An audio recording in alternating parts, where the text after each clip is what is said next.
How many times have you said, I wish God would speak to me, but then you do everything but make time to listen for his voice?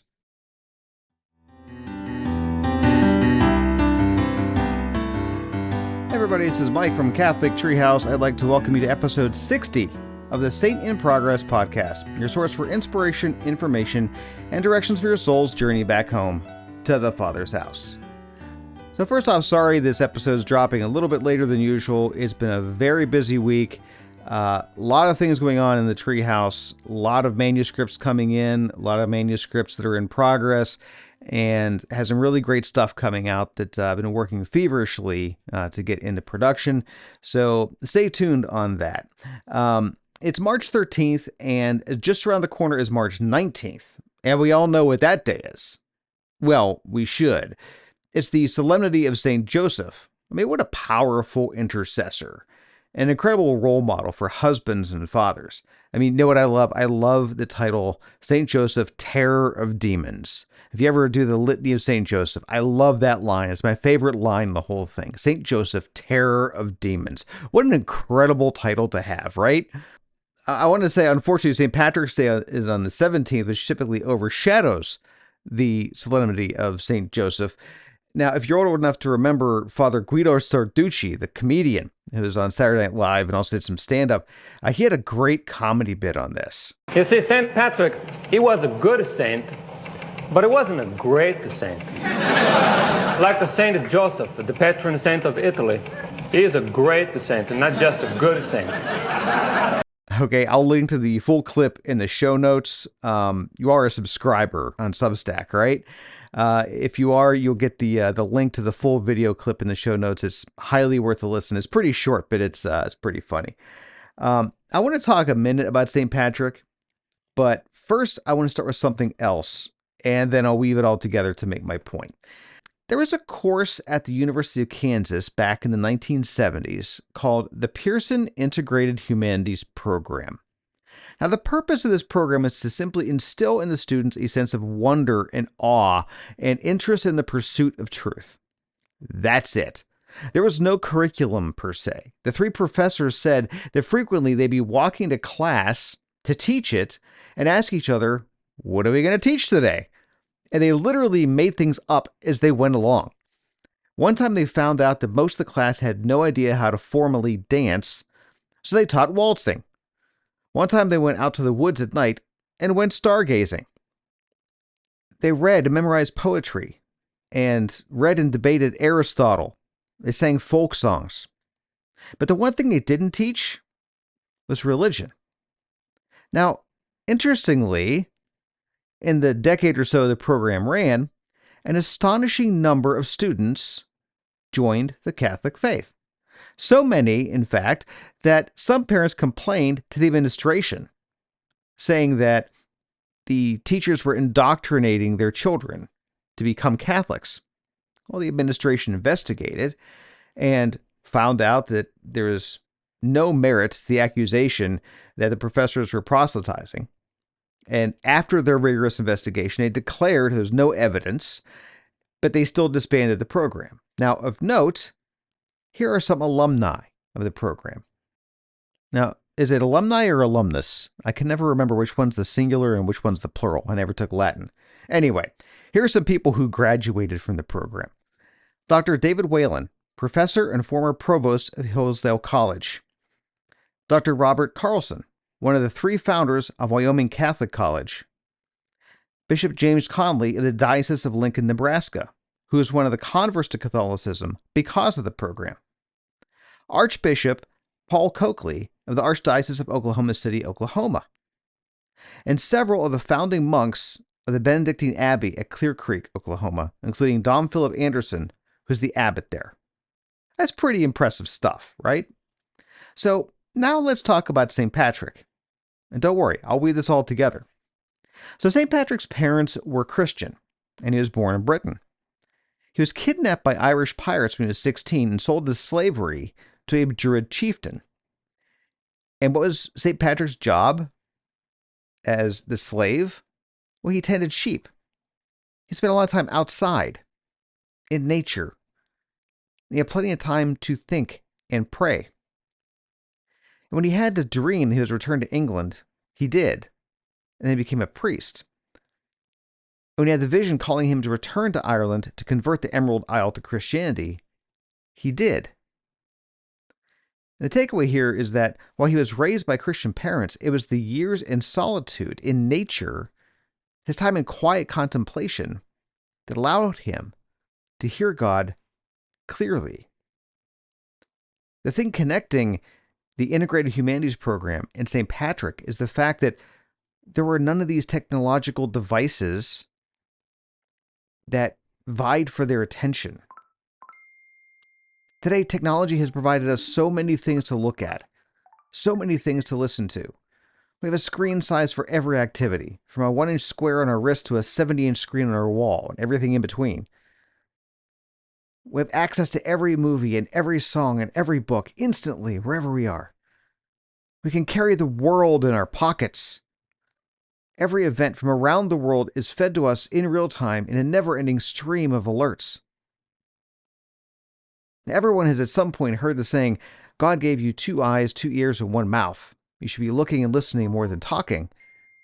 So the question is, did he give us those 2 eyes and 2 ears to be filled with the soundtrack of our making? Or the soundtrack of his making? Instead of being more connected, all this technology is drawing us inward, and we are becoming more and more isolated, more and more anxious, more and more angry. With everything that promises to make our lives easier, we become more overwhelmed. Sometimes we feel so overloaded that we yearn for peace in our minds. And what do? We spend 15 minutes scrolling through tens of thousands of songs to find just the right ones, cram earbuds into our ears and hit play to remove distractions from around us, pipe our finely tuned playlist directly to our eardrums, and we don't realize what the earbuds are piping in is just another distraction. But even then, the constant stream of background beeps and bloops and pings and dings interrupt the calm and peace that we so desperately sought in the first place. And despite all of this, certainly God is trying to get our attention. Certainly he is speaking to all of us. Just because we can't hear him over the din of electronics doesn't mean he isn't still trying to get through to us. But everyone is moving so fast today. Who's listening? It reminds me of that one part of the movie Hunt for Red October where the Soviet subs are blasting away with their active sonar, but moving too fast to listen for the return echo. The one Navy guy says, at their speed, they could run over my teenage daughter's stereo and not hear it. Is that you? Instead of looking up and looking around, instead of trying to listen to the soundtrack God provides for us, we seem to be trying harder and harder every day to find new ways to shut God out. So what if, in order to grab our attention, God snapped his fingers and everything just stopped? What if cell phones became silent bricks in our pockets? What if TVs were nothing more than quiet black rectangles? What if the incessant hum of every fan, of every electrical device, went mute? What if all the other machines stopped too? No cars, no trucks, no airplane roars or helicopter whirs, no sirens, no chainsaws, no mowers, no leaf blowers. Would you listen for God then? What if streams were things you fished in, or skipped rocks in? What if the word feed was a verb again, instead of a noun? What if you once again heard the sound of your feet crunching over gravel or squishing in wet grass? What if the most beautiful song was the symphony of birds singing in the morning? Would you listen for God then? What if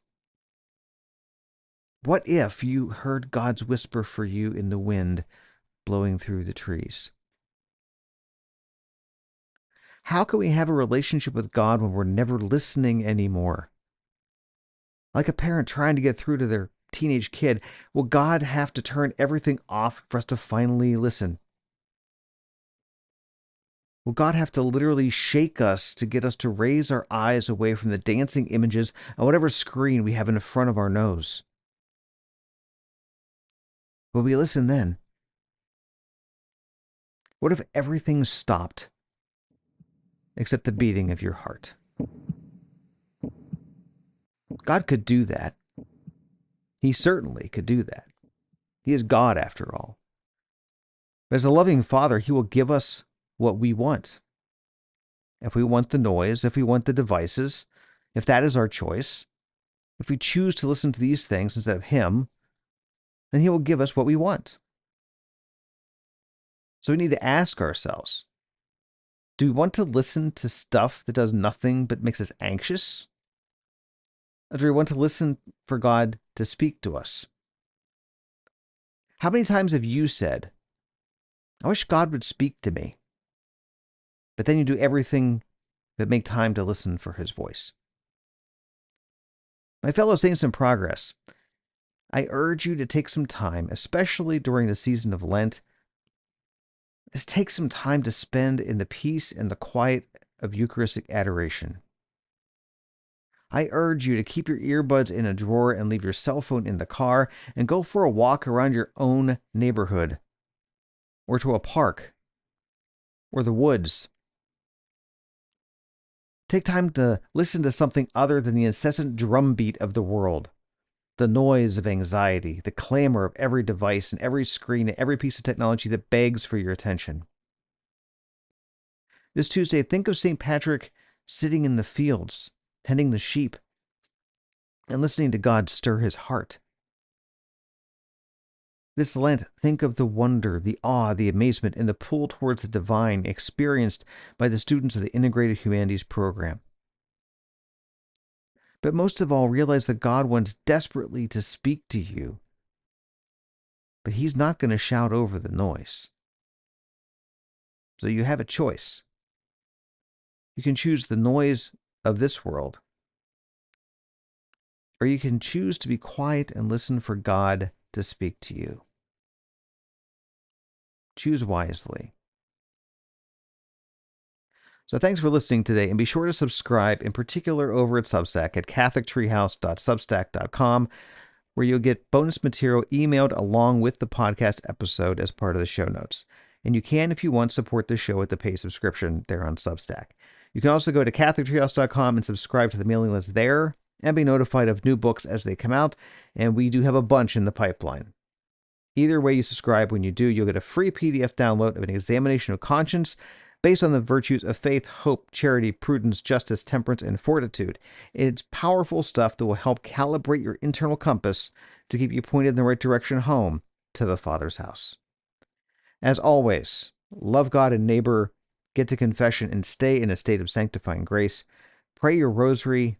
Pray for the salvation of souls, especially all those who have fallen away from the faith. Pray for peace, especially with all that's going on right now in the world. And most of all, remember, my friends, that you are a saint in progress. So go out there and be a saint.